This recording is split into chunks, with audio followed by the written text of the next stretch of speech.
Bom dia, meus amores, tudo bem com vocês? Terceiro ano, turminha do barulho, né? Bora lá, eu quero que vocês peguem o livrinho de vocês de história e abram na página 9, onde tem Brasil, terra de diversos povos e cultura. Estão vendo aí?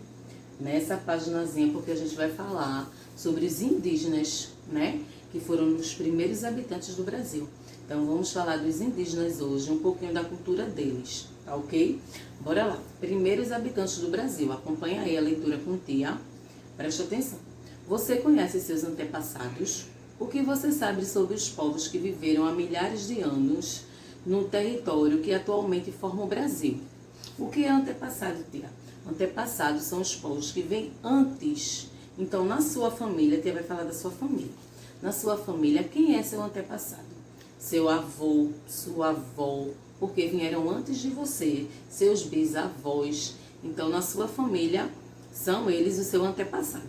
Falando do Brasil, o nosso antepassado são os indígenas, porque eles foram os primeiros habitantes do Brasil.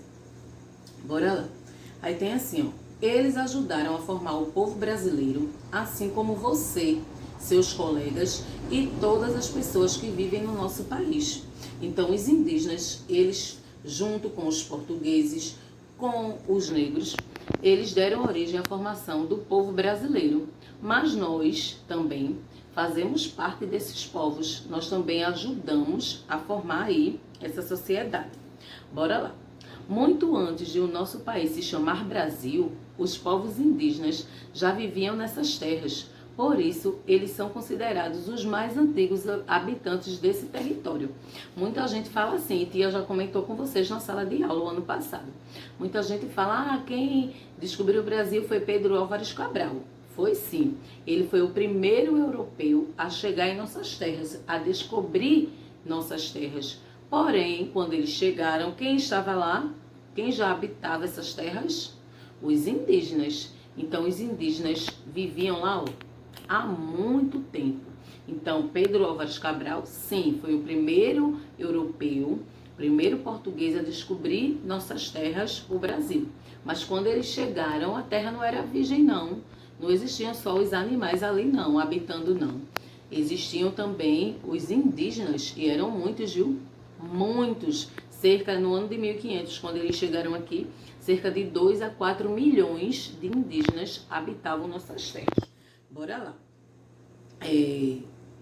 Onde foi que a tia parou aqui? As culturas indígenas são bastante diversificadas. Os povos indígenas falam mais de 154 línguas diferentes, preste atenção, nos dias de hoje no Brasil e ocupam áreas diferentes em diferentes regiões. Ou seja, eles têm ali, né, mais de 154 línguas faladas por eles, pelas tribos indígenas, e eles também ocupam todas as regiões brasileiras. Em todas as regiões, que são 5, norte, sul, nordeste, sudeste e centro-oeste, existem índios, existem tribos indígenas. Porém, a região que se destaca em maior número de indígenas é a região norte, onde fica ali a Amazônia, o Pará, Rondônia, Roraima, Tocantins. Então, ali, na região norte, é comum a maioria dos indígenas estarem lá. Tem ali tribos indígenas que ainda, assim, não conhecem nada. Para eles é aquela cultura deles, é aquela língua deles e pronto. Não conhecem a língua portuguesa, conhecem sim, porque vão pessoas da FUNAI fazerem visitas, médicos, eles vão lá sim visitar esses indígenas, mas eles não falam a língua não. Muitos desses indígenas vivem em florestas, em terras indígenas e também em cidades. Em cidades, tia, isso mesmo. Muitos deles saem da sua tribo para trabalhar fora da sua tribo. Mas muito ainda preservam aí, vivendo apenas em florestas. Bora lá. Na época em que os portugueses chegaram ao Brasil, os povos indígenas falavam mais de 1.300 línguas. Quem lembra qual foi o ano que os portugueses chegaram ao Brasil? Quem lembra? Muito bem, em um ano de 1500, eles falavam ainda 1.300 línguas, os povos indígenas. Tem aí, ó, ao longo dos séculos de colonização, Muitas etnias desapareceram. Mas o que é colonização, tia? Que período foi esse? Foi o período em que os portugueses colonizaram o Brasil. Ou seja, eles viviam aqui no Brasil e eles mandavam, eles dominavam nossas terras. Então as ordens vinham de Portugal e aqui o Brasil, os brasileiros obedeciam às ordens dos portugueses. E etnias, como a gente sabe, né, são um grupo de pessoas que têm os mesmos costumes, que falam a mesma língua, que têm as mesmas tradições. Bora lá. Como é o nome? No jogo rápido, tem assim, ó. Observe a foto acima, essa foto aqui. Bora pra foto. Observa aí a foto no livrinho de vocês. Estão vendo aí essa foto? Tem assim, ó, na imagem, o fotógrafo José Medeiros conversa com a indígena da etnia Chavante, quando participou de uma expedição na região onde atualmente está localizado o Parque Indígena no Xingu. Presta atenção. Então, ele está conversando com ela porque ele foi para lá, esse fotógrafo, para essa tribo Xingu, fazer uma expedição. Ele foi conhecer a cultura desses indígenas que viviam lá. E na foto ele está mostrando a câmera fotográfica para essa índia, porque desde então ela não conhece, ela não sabe que isso aqui ela não sabia, né, que isso era uma câmera fotográfica, nem sabia o seu objetivo. Qual era o objetivo da câmera fotográfica, que é tirar fotografia. Então ele está mostrando para ela um pouco da cultura dele. E ela mostrou, por meio da expedição que ele fez, a cultura dela, a cultura indígena dos povos Chavante. No jogo rápido tem. Existiram ao longo do tempo trocas culturais entre os povos indígenas e os descendentes de europeus? Justifique sua resposta com os elementos da foto. Aqui, nessa foto que Tia mostrou, teve a troca entre eles? Teve sim. O fotógrafo ele conheceu um pouco da cultura da Índia, Chavante, e a Índia conheceu aí o instrumento de trabalho usado por ele, pelo fotógrafo, a câmera fotográfica. Então existiu aí, vocês vão justificar a respostinha de vocês. Embaixo tem, é verdade, a incorporação de alguns costumes europeus pelos povos indígenas fez com que eles deixassem de ser indígenas com o tempo. Vocês acham que isso é verdade ou mentira? É mentira, né? Mesmo eles e os indígenas incorporando elementos da cultura de outros povos à cultura deles, eles não deixaram de ser indígenas não, tá?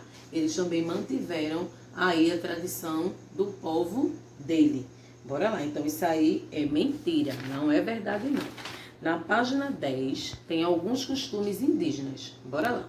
No Brasil, atualmente, existem mais de 240 povos indígenas. Cada povo indígena tem hábitos e tradições específicos, ou seja, cada tribo tem seus hábitos e suas tradições específicas.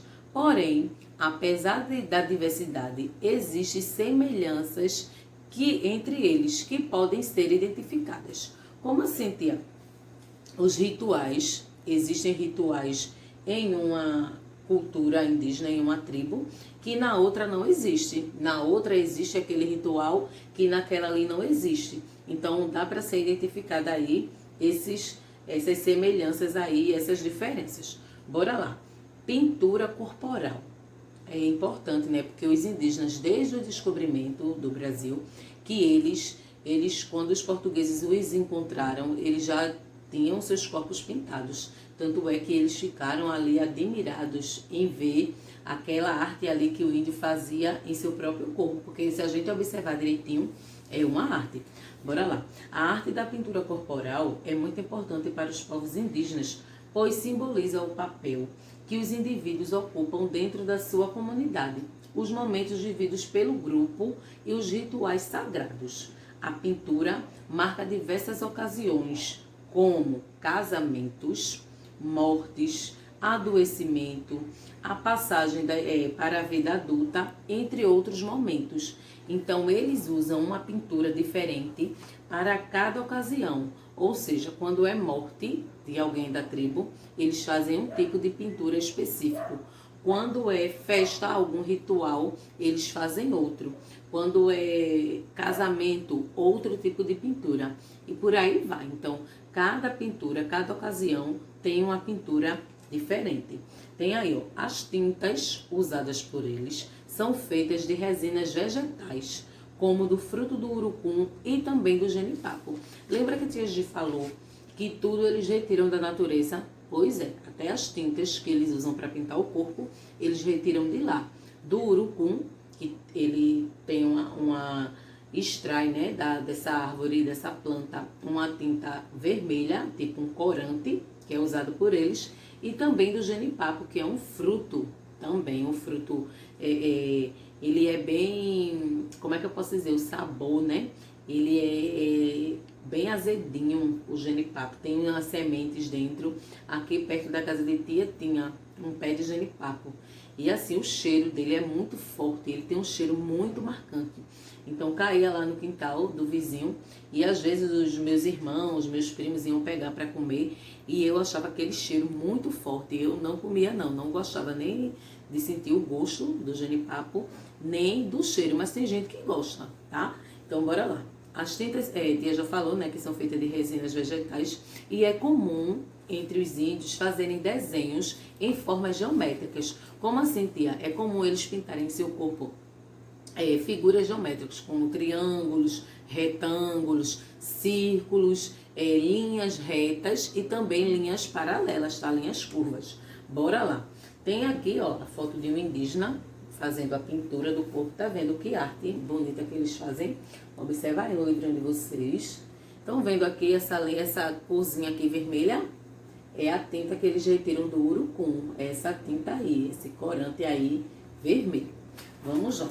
Tem aí falando da construção das casas, porque a gente sabe que os indígenas, eles vivem em ocas, não é? Ocas são as casas dos indígenas que são feitas de diversos materiais que eles encontram na natureza, como palha, madeira e até argila. Eles também usam, dependendo aí da região. Por quê? Quando é uma região muito fria, eles utilizam argila. Quando é uma região quente, eles utilizam apenas a palha, que é para ficar o ambiente ficar mais climatizado. Aqui, ó, tem uns tipos de ocas, tá? Porque elas têm formatos diferentes. Elas podem ser em formato linear, existe apenas uma oca que abriga várias famílias, ou aquela oca que abriga apenas uma família. Então essa aqui, ó, grande, estão vendo a primeira aí, ela abriga várias famílias da tribo, várias famílias, diferente da nossa, né? Da nossa cultura, que cada família mora na sua casa. Na cultura indígena não, é comum várias famílias se misturarem e morarem sobre o mesmo teto, né? Sob o mesmo teto. Aqui, ó, tem uma oca feita com argila e aqui tem outra feita toda de palha. Coloca na página 11 para a gente terminar, tá? São algumas atividades feitas pelos indígenas: agricultura, caça, pesca e coleta. Porque, como tia já falou, tudo que eles precisam está na natureza, então todas essas atividades aí têm a ver com a natureza. Bora lá. As atividades fundamentais para os povos indígenas estão relacionadas ao ambiente em que eles vivem, pois deles são extraídos os recursos necessários para a sua sobrevivência. Dessa forma, a agricultura, o que é a agricultura, tia Gi, que eu esqueci, a agricultura é a atividade de plantar e de colher ali o seu alimento. Os produtos plantados na agricultura são chamados de produtos agrícolas. A caça, a gente sabe que os índios, eles desde o início, é costume dos índios caçarem animais para se alimentar. Também eles utilizam a pesca e a coleta. Como assim, tia? Eles coletam na natureza frutos, raízes, para também se alimentar. Aí aqui está falando da coivara, que é uma técnica tradicional utilizada pelos povos indígenas. Como assim, tia? O que é isso, coivara? Antes de eles plantarem o seu alimento, eles pegam aquela plantação ali, eles cortam ali aquela plantação, cortam. Lembrando que, gente, eles não cortam, os índios não preservam tempo porque eles estão cortando. Eles cortam porque eles não usam adubo. Então, vamos lá que a tia vai explicar por que eles cortam aí. Eles cortam parte, tá? Cortam parte da vegetação. Depois que eles cortam ali, eles preparam ali a terra, eles limpam, eles queimam ali aquela terra e aquela cinza que sobra, eles misturam ali ao solo. Então, diferente da gente que coloca adubo para preparar o solo, eles utilizam ali cinza, aquela cinza que ele queimou, ele utiliza para mesclar ali, misturar no solo. Então, essa técnica aí utilizada por eles é chamada de coivara, tá? Aqui, ó, lembrando que nas comunidades indígenas, homens e mulheres têm tarefas diferentes. As mulheres, elas são responsáveis pelo plantio, pela colheita, pelas atividades domésticas, por cuidar das crianças, pela confecção do artesanato, em fazer cestos, redes, utensílios e etc. Já o homem, eles são responsáveis pela construção das moradias, pela caça, pela pesca e também pela segurança da tribo. E as crianças, tia, como ficam? As crianças, desde cedo, eles acompanham seus pais nas suas atividades. Ou seja, quando a mãe vai com a filha, quando ela vai plantar ali, a filha vai atrás, que é para observar a mãe e aprender. A mesma coisa quando a mãe está tecendo uma rede, quando ela está fazendo um artesanato, a filhinha está ali do lado para aprender. A mesma coisa acontece com os meninos, eles saem com os pais para caçar, para pescar, que é para eles aprenderem também. Então é passado aí de geração em geração. Diferentemente de nós, né, que vamos para a escola, aprendemos, fazemos curso. Então, antigamente os indígenas faziam isso. Hoje, em algumas tribos, já é comum eles frequentarem escolas, como a nossa, aprender a língua portuguesa, mas também ali é tradicional eles manterem a cultura deles, falarem a língua indígena, aprender a língua indígena, as tradições que a cultura tem, tá bom? Bora lá. Aqui tá falando sobre artesanato, tá? Que é como é feito o artesanato indígena. Também, como Tia falou, eles fazem seu artesanato aí utilizando elementos da natureza. Então, geralmente, as mulheres são responsáveis por essa tarefa do artesanato. Elas utilizam aí a madeira, fibras vegetais, a argila, que é para fazer utensílios, cestos de palha. Elas utilizam a palha para fazer. Então, as mulheres são responsáveis por isso. Aqui, estão vendo aqui essas bonequinhas? Essas bonequinhas aí são bonecas carajás, que são importantes elementos da cultura indígena. Elas são feitas artesanalmente, ou seja, elas são feitas à mão. E o modo de produção é passado de geração em geração, como Tia G falou. As meninas ficam aí observando para aprender e dar continuidade ao trabalho da mãe futuramente. O Instituto, tá, do Patrimônio Histórico Artístico Nacional, o IPAM, ele reconheceu como patrimônio imaterial brasileiro essas bonecas carajás. Lembram que é um patrimônio imaterial? Lembra que Tia explicou na aula passada, na primeira unidade, Tia explicou patrimônio material e patrimônio imaterial. Então, o patrimônio material é aquele que a gente consegue ver, tocar, né? Uma igreja, um monumento, uma estátua. Então, isso aí são patrimônios materiais. Os imateriais é aquele que faz parte da cultura de um povo. A capoeira, o frevo, o maracatu, o samba. Então, as bonecas carajás foram reconhecidas como patrimônio imaterial da nossa cultura brasileira. Então, Tia vai terminando por aqui. Na próxima aula a gente vai ver, tá? Mais um pouquinho sobre os portugueses, né? Quando eles chegaram aqui, na próxima aula. Eu vou deixar uma atividade para vocês, porque tem uma atividade aqui, só esse jogo rápido, que é para vocês responderem. Então, Tia vai deixar uma atividadezinha para vocês, vai ser pouquinha. E geografia também, vai ser uma atividade no livro. Não vai ter aula de geografia, porque geografia é a continuação, a atividade é a continuação do assunto que a gente já viu. Tá ok, meus amores? Beijos e até a próxima aula.